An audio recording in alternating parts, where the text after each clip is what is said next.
Esiet laipni aicināti Rīgas drošības fóruma 2024 raidierakstā. Mans vārds ir Imants Lieģis, un šodien es sarunāšos ar Edvardu Lūkasu, kurš ir Eiropas politikas analīzes centra vecākais padomnieks.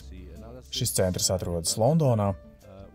Esiet sveicināts, Edvard, un paldies, ka esat šodien kopā ar mums. Protams, Edvards ir ilgadējs Baltijas valstu un Latvijas draugs un ir eksperts Krievijas drošības politikas un Eiropas jautājumos. Šodien temats ir Krievijas karš pret Ukrainu. Vai tas ir strupceļš vai tomēr šahs un mats?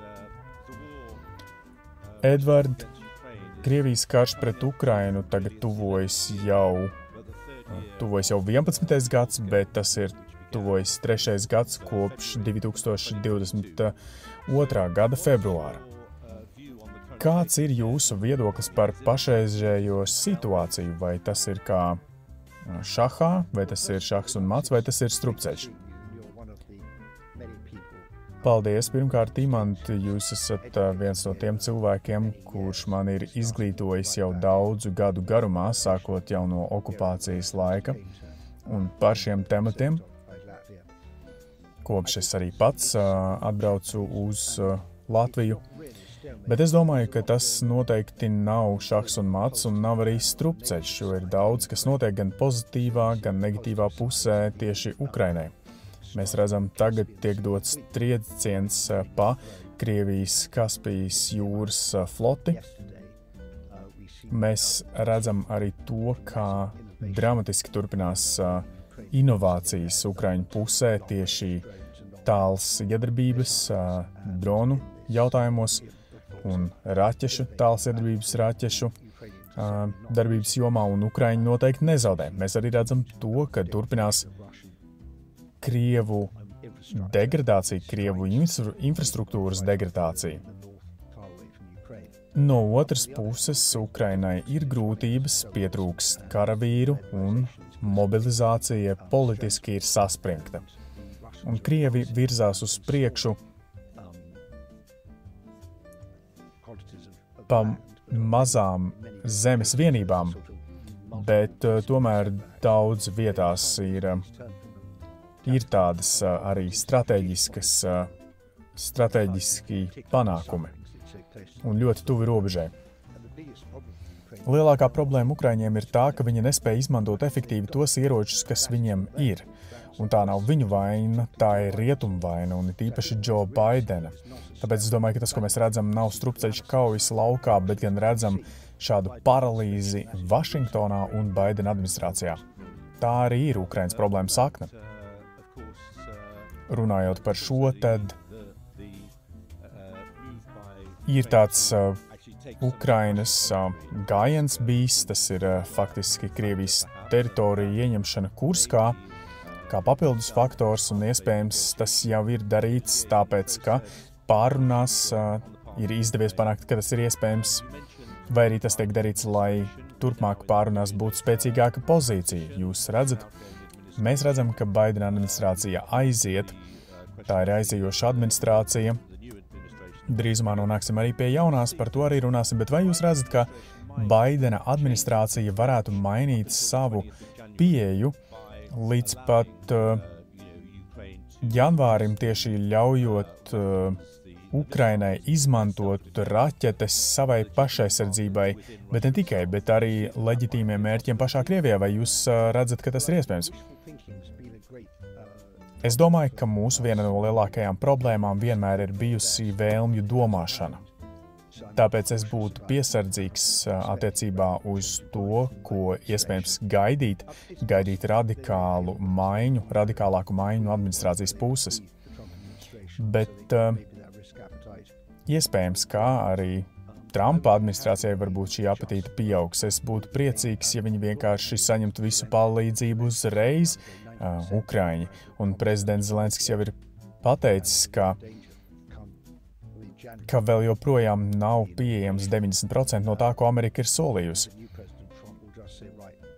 Un iespējams jaunais prezidents Trumps vienkārši pateiks, ka nekas cits Ukrainai netiks dots.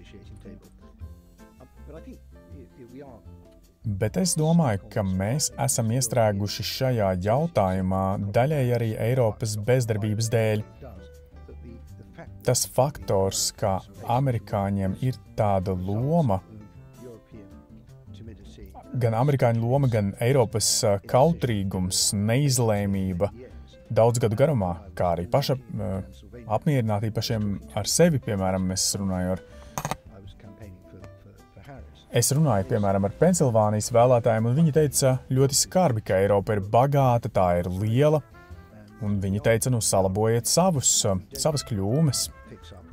Burtiski arī rupjāk ir izteikušies. Izskatās, ka Eiropa ir globālas drošības problēma, un tas ir tādas problēmas simptoms.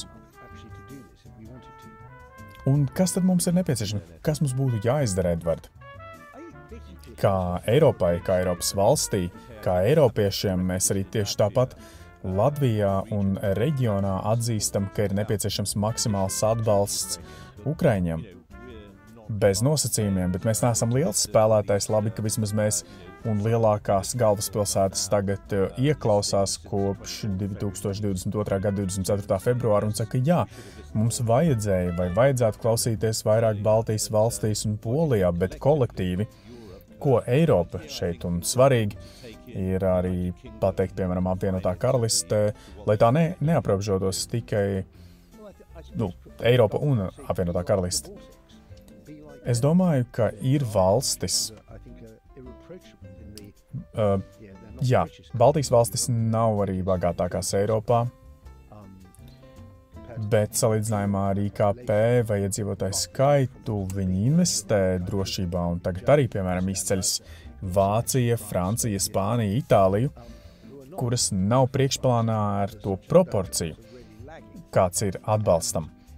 Un galu galā es domāju, ka Ukrainas atbalsta izmaksas ir līdzvērtīgas būtībā pāris policistu kafijas tasēm mēnesī vidusmēra Eiropas pilsonim. Un mēs tik un tā vēl joprojām izdarām nepieļaujami maz. Un tik un tā Ukraina spēj saražot daudz vairāk vai arī radīt daudz vairāk aizsardzības materiālu nekā tai šobrīd ir naudas.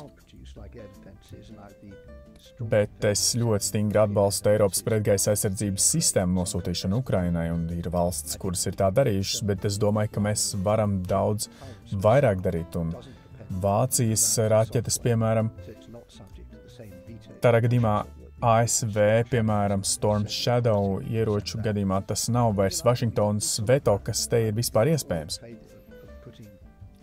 Es esmu par to, lai liels skaits eiropiešu būtu par to, lai Ukraina varētu izmantot pretgaisa aizsardzības spēkus, lai atbrīvotu Ukraiņu karavīrus, piemēram, frontes līnijā. Un ja man būtu jāizlemj, es arī būtu par to, lai Eiropas ārzemju leģions tiktu komplektēts un sūtīts arī kaujās. Mēs varam padarīt vienotu, spēcīgu Eiropu mūsu pusē, bet mēs varam arī gaidīt, kad Ukraina tiks, burtiski sakot, piekauta. Es labāk gribētu tad šīs darbības visas redzēt vai aktīvākas darbības redzēt ātrāk. Mums Eiropā ir arī divas kodolvalstis, Francija un Lielbritānija. Un jūs arī pieminējāt Brexit. Es uzskatu, ka ir tāda dziļš stulbums, un mums būtu arī jānovērš tāds kaitējums, kas ir nodarīts ar to, un ar šo te runāt par draudošo iespējamo sakāvi Ukrainā, no kuras es baidos Trumpa prezidentūras dēļ, tad mēs tad jebkurā gadījumā uzliekam iespējams pat neiespējams gaidas no eiropiešiem. Tieši tāpat arī satraukums ir vēlēšanu dienā un ievēlēšanas dienā. Mēs redzam, ka ir nekavējoties bijusi telefona sarunas starp Olafu Šulcu un Makronu. Tajā pašā vakarā notika tikšanās starp diviem Vācijas un Francijas aizsardzības ministriem, tātad lai ministru Pistoriusu, bet tajā pašā laikā mums bija arī Vācijas koalīcijas sanāksme, kas izraisīja pašreizējās valdības krišanu. Tātad, kā jūs redzat svarīgo Eiropas valstu valdību lomu Mums ir noteikta zināma stabilitāte Londonā, sakarā ar jauno leiboristu valdību, kas ienāca ar spēcīgu mandātu. Makronam ir iekšējas problēmas, Šolcam ir iekšējas problēmas, un vai gadījumā nav tā, ka ir jāpievērš vairāk uzmanību Polijai, pieminējāt arī Itāliju, Spāniju, arī, piemēram, starp citu, ar viņu karaspēku klātbūtni Latvijā. Jā, es domāju, ka ir diezgan daudz darāmā. Es domāju, ka mums ir jāpieņem tas, ka Eiropas Savienība un NATO nestrādās labi pašreizējos apstākļos, jo tās ir pārāk lielas iestādes un pārāk sašķeltas, lai tās pieņemtu ātrus lēmumus, un Maskavas ass tagad attīstās arī ar jau pat austriešiem, ungāriem, iespējams, kā mēs redzam arī bulgārus.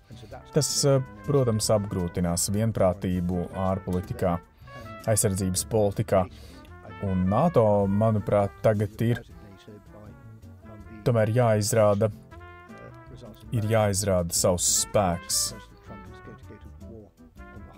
Tātad tas varētu mainīties ar Trumpa administrāciju, cik ļoti NATO iesaistās karā un atbalsta Ukrainu. Un tāpēc mums ir nepieciešamas alternatīvas. Mums ir dažādas iespējamās mini-alternatīvas. Es domāju, ka tā ir Ziemeļvalstu Baltijas valstu ass grupējums, kur es teiktu, ka ietver arī Poliju, un tas ir plašs. Es domāju, ka mums vajadzētu to veidot ne tikai kā militāru asi, bet arī politisku sistēmu, kas sadarbojas, redzot tiešām, kādi ir draudi pie paša valsts sliekšņa. Un otrkārt, manuprāt, ir jāveido lielo valstu klubs. Tradicionāli Francija un Vācija ir bijušas Eiropas Savienības dzinējspēks, kas īsti vairs tā nestrādā, tāpēc, ka Vācija šobrīd atrodas politiskās paralīzes apstākļos, un prezidents Makrons arī ir novaināts savās mājās. Tāpēc es saliku kopā gan Franciju, gan Vāciju, gan Lielbritāniju un Poliju. Ir nepieciešams padarīt tādu kā 4 spēku, un vēl arī kopā ar Itāliju un Spāniju. Un tiešām jāprogresē. Mēs esam spējuši vienoties no ļoti spēcīgas pozīcijas, ņemot vērā mūsu ekonomisko īpatsvaru. Vispār cilvēki iespējams aizmirst par to, cik liels ir Eiropas IKP un cik daudz tajā ir iedzīvotāju un cik daudz pasaulē nepieciešams vajadzīgas lietas tiek radītas šeit. Vienkārši arī ja mēs runājam, arī politikai ir tik liela nozīme. Ja kāds Jeffs būtu valsts, un mēs būtu viena no lielākajām ekonomikām pasaulē, ja mēs nosauksim to par Jeffu jauno veidojumu. Un ja mēs skatāmies uz faktiskajām militārajām spējām un iesaisti, arī politisko gribu novembrī, mums Latvijā mums ir šādi apvienotie spēki, kurus vada apvienotā karaliste. Kaut arī jūs atsaucāties uz hibrīda uzbrukumiem.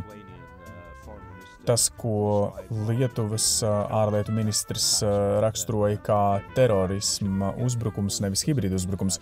Mēs redzējām arī šādus uzbrukumus pirms gada Baltijas jūras reģionā, piemēram, ar kabeļu griešanu, bet bija tāda Latvijā sajūta, ka šī organizācija arī nespēja tik ātri reaģēt. Es piekrītu, jā.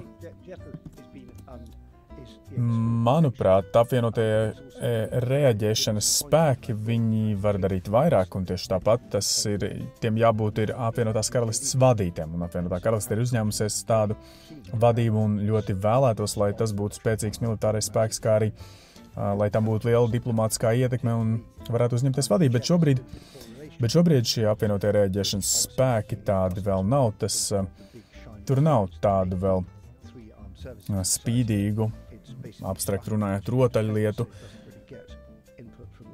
un arī nav tādas informācijas, ko viņi saņemtu varbūt no ārlietu ministrijas pietiekami daudz vai no izlūkdienestiem.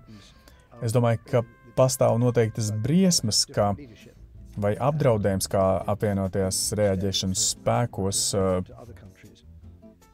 varbūt viņiem būs, ir lieta tāda, ka tieši šīs apvienoto reaģēšanas spēku valstis ir apdraudētas, un mums ir jāmēģina ar tikai šīm valstīm, kuras var diezgan labi strādāt attiecībā uz militāro un citām jomām. Domāju, ka ņemot vērā to, ko jūs pieminējāt iepriekš, tad runa ir par politisko gribas spēku un organizāciju. Tas ir atšķirīgi, piemēram, ja mēs runājam par Ķīnu. Ķīna tiešām ir ļoti liela.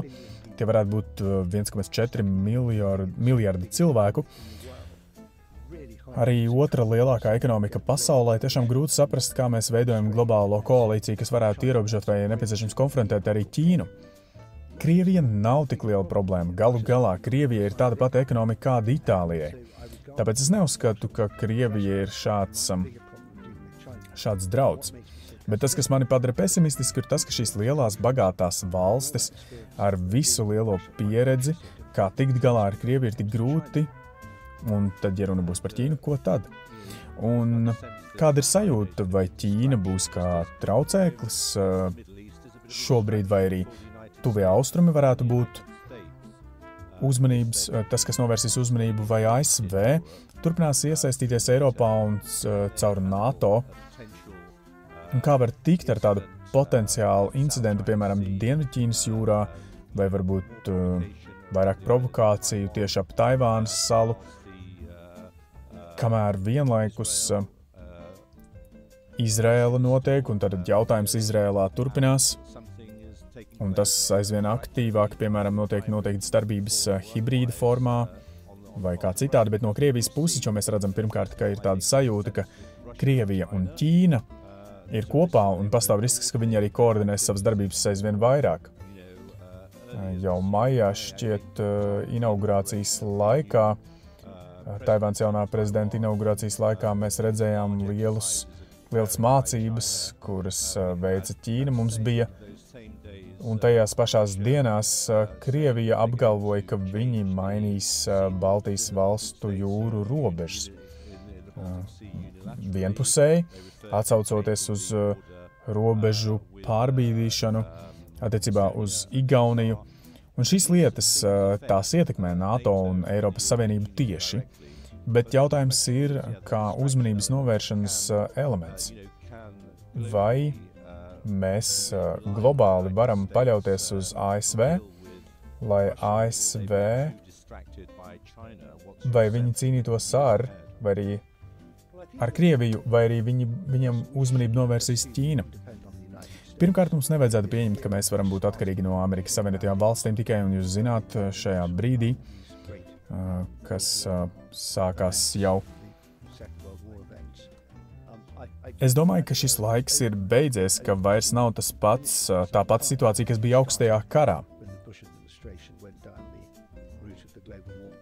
Un ASV būtībā savā cīņā pret terorismu arī deva tādu kā rīcības brīvību Krievijai un Ķīnai, kad mēs pagriezām rakursu uz Āziju, uz citām lietām, varbūt Obamas ērā, un gadu gaitā ir bijuši varbūt labāki brīži, bet kopumā mēs redzam, ka transatlantiskā alianse vispār ir apdraudēta vai arī brūk ļoti ātri, un, manuprāt, ir žēl, tāpēc, ka no amerikāņu viedokļa ir diezgan daudz, vai arī Amerika labāk spēj tikt galā ar citiem jautājumiem.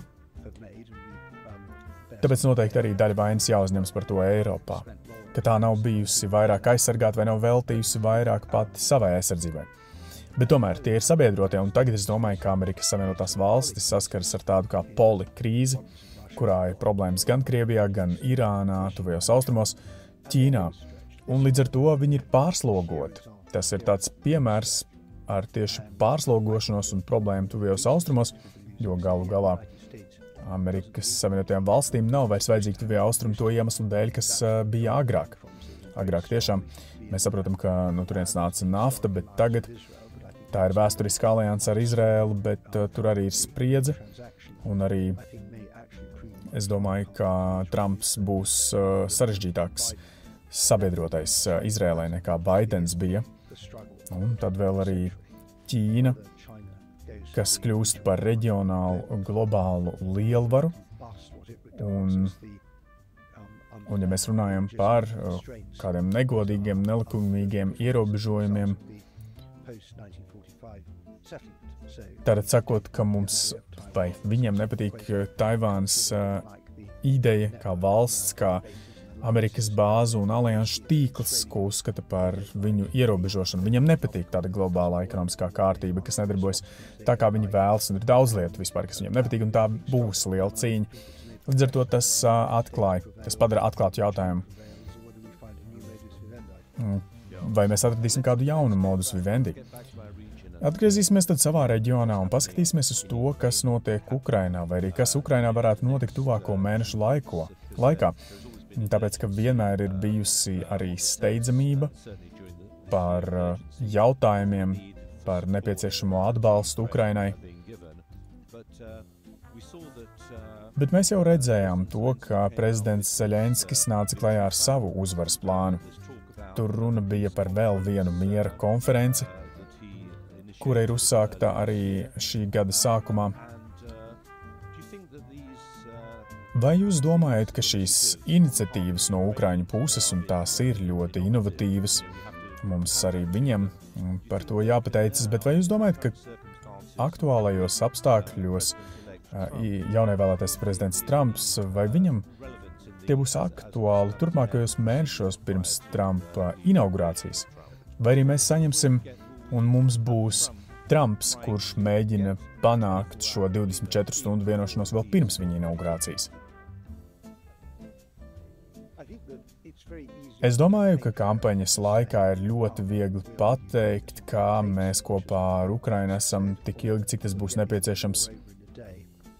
Un tas ir tas, kas arī tika izteikts Trumpa kampaņas laikā. Es esmu ārkārtīgi vīlies, man patiesībā ir apnikusi Baidena administrācija. Es nedomāju, ka Harisa būtu varējusi būt daudz labāka šajā jautājumā. Mums bija tiešām savu veidu tā kā lēna slīdēšanas katastrofa Ukrainā, jo tas vienkārši Ukraina nosiņoja līdz nāvei un līdz ar visiem ierobežojumiem, piemēram, uzbrukt Krievijas teritorijai. Tas ir drausmīgi. Tā bija drausmīgs prezidents, drausmīga kodola šantāža no Krievijas puses. Es nedomāju, ka tā situācija bija ilgtspējīga, bet tas, ko Trumps var darīt citādāk, un tas ir arī atkarīgs no Krieviem, ir skaidrs, ka vai Zeļenskis pieņems kādu pamieru ar pašreizējo frontes līniju, kontaktlīniju, vai viņš izdzīvos no Ukrainas vietējā līmeņa skatu punkta. Es redzu, ka tā būtu tāda kā, vai tiešām tiktu garantēta Ukrainai drošība apmaiņā pret teritorijas zaudēšanu un pieņemš to. Bet vai Putins to pieņemtu? Un es neesmu pārliecināts. Es domāju, ka Putins grib pilnīgu Ukrainas kapitulāciju, lai izmantotu Krievijas valodā terminu denacifikāciju. Tas nozīmētu Ukrainas nacionālās identitātes izskaušanu un pārvērst Ukrainu par vēl vienu Baltkrieviju. Es neesmu pārliecināts, ka Putins pieņems Ukrainu, NATO un tās teritorijas sadalīšanu. Es arī runāju jau ar kādu vecāko izlūkdienestu avotu valstī netik tālu no Jusējas, ka viņi vēlas galvenās 3 pilsētas – Harkivu, Kijivu un Odesu un pārējo Ukrainu uz rietumiem vienkārši, lai tas būtu kā tāds lauks iznīcināts. Un es nedomāju, ka Putins šajā situācijā varētu pieņemt kādu darījumu. Es domāju, ka viņš gribētu turpināt savu iesākto, un tas nostādītu Trumpu ļoti grūtā situācijā. Bet no otras puses, Trumpa priekšlikumos, ja Krievija negrasījās spēlēt pēc viņa noteikumiem ar ātru risinājumu karam, tad viņš dotu maksimālu atbalstu Ukrainai un nodrošinātu to ar vēl vairāk raķetēm. Vai mēs varam arī šo aspektu uztvert nopietni? Mums vajadzētu redzēt, ja Trumps jutīs, ka Putins liek viņam izskatīties vājam, viņš varētu atraisīties. Viņš varētu atraisīt tādu reālu spiedienu Un ir ļoti grūti zināt, kas notiek Trumpa prātā. Es nedomāju, ka pats Trumps zina, kas tur notiek, bet pastāv iespēja, ka Trumps pilnībā atbalsta Ukrainu, lai mēģinātu piespiest Krievus pie sarunu galda. Es domāju, ka pastāv tāda iespēja. Es domāju, ka pastāv iespēja, ka viņš panāk darījumu,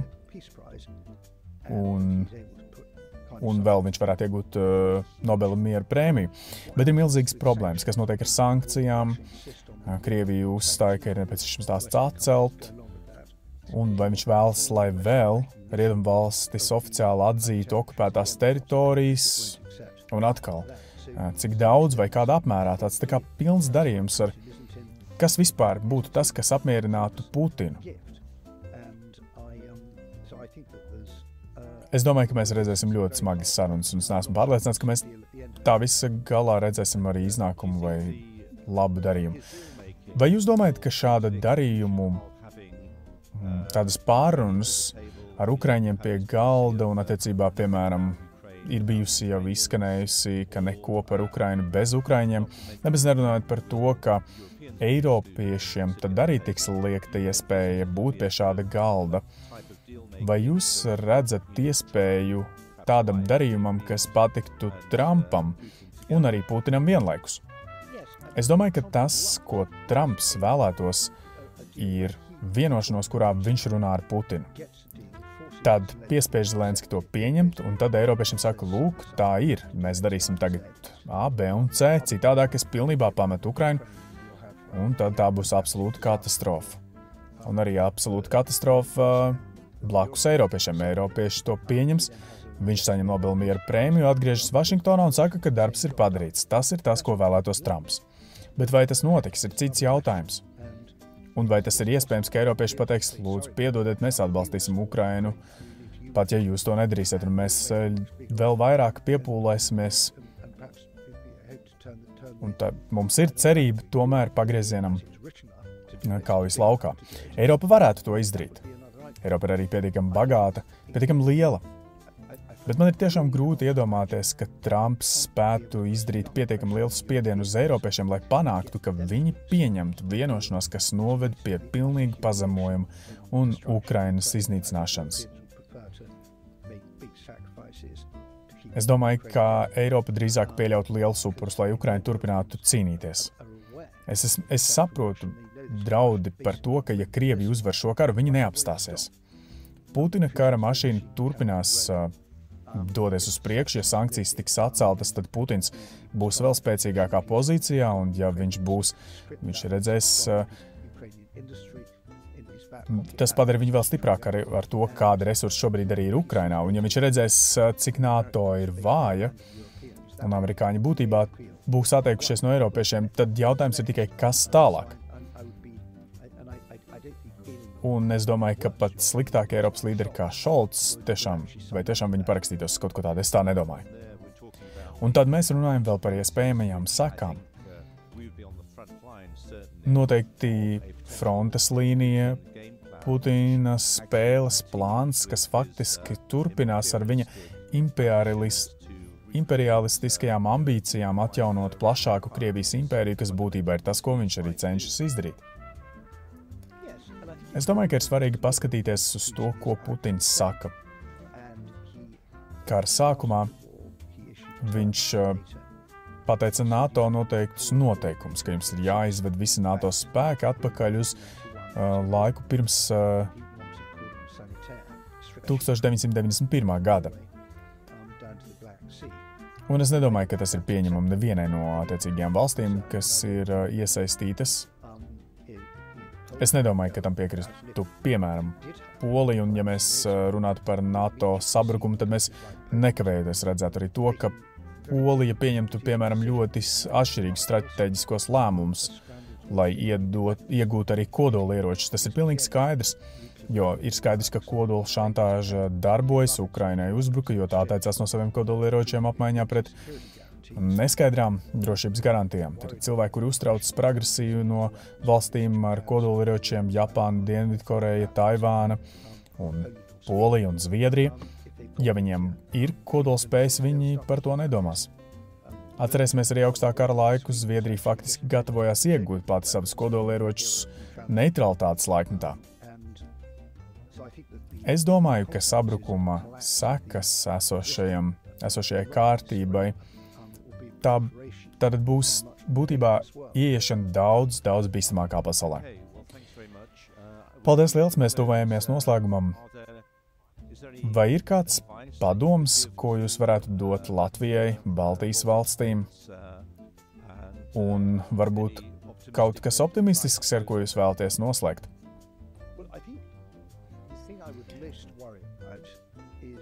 Tas, par ko es uztrauktos visvairāk, ir uzbrukumi tieši pie sliekšņa, tieši blakus. Tas ir nolaupīšanas, piekaušanas, ļaunprātīga dedzināšanas, sprādzieni, kiberuzbrukumi, gaisa un jūras iebrukumi, sauszemes iebrukumi. Tā ir tāda pelēkā zona starp mieru un karu, ja tas notiek robežas tuvumā vai uz robežas. Un es zinu, ka tas jau tiek apspriests, ka Krievija redz iespēju veikt uzbrukumu kādai kaimiņu valstī, kas no šīs valsts viedokļa tas ir eksistenciāls drauds.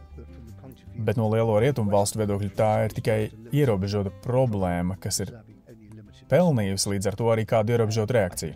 Es domāju, ka ja Putins to darīs veiksmīgi, viņš to varētu izdarīt caur Baltkrieviju, ar Baltkrieviju. Un tad mēs varam nonākt stāvoklī, ka, piemēram, Latvija piesauc 5. pantu un vēlas bruņotu reakciju, bet lielās rietumvalstis saka nē. Ka tas nav, ka tas ir policijas darba jautājums, un tas ir ārkārtīgi bīstami. Ja mēs varētu nonākt tādā situācijā, ka tādas valstis kā Polija, Somija vēlas izmantot savus ieročus, lai uzbruktu, piemēram, Kaļiņingradai vai bāzēm Krievijā, un lielās rietumvalstis viņām pavēlētu to nedarīt. Tas ir ārkārtīgi bīstami. Un, lai novērstu šādu iespējamību, tad ir patiešām svarīgi, lai mēs jau uzreiz runātu par šādiem uzbrukumiem uz robežas, un tas viss veidot mūsu izturību, lai tie nevarētu notikt, lai tie nestrādātu, lai būtu tādas atturēšanas spējas, mēs varētu reaģēt tādā veidā, lai patiešām tas kaitētu pašai Krievijai. Es domāju, ka tas tagad tā ir galvenā prioritāte, un tās tiešām ir tās briesmas. Es neuztrauktos par Krievijas tanku kolonām, kuras brauc cauri Latvijai vai arī pa Suvalku koridoru. Es domāju, ka vai tāds pilnīgi atklāts un liels uzbrukums NATO, ka tā nav tik liela problēma. Es domāju, ka viņi ir gatavi, vai arī, ka vislielākā iespēja pastāv ar tādiem nelieliem uzbrukumiem. Paldies liels Edvardam Lūkasam par šo fantastisko analīzi un šo diskusiju. Acīm redzot, jūs mūs esat atstājis tagad ar daudz vielas pārdomām, un ko mums vajadzētu darīt no mūsu perspektīvas, un arī raugoties no mūsu sabiedroto perspektīvas Eiropā, un arī pāri Atlantijas okeānam. Liels paldies! Imanta, paldies par lieliskajiem jautājumiem!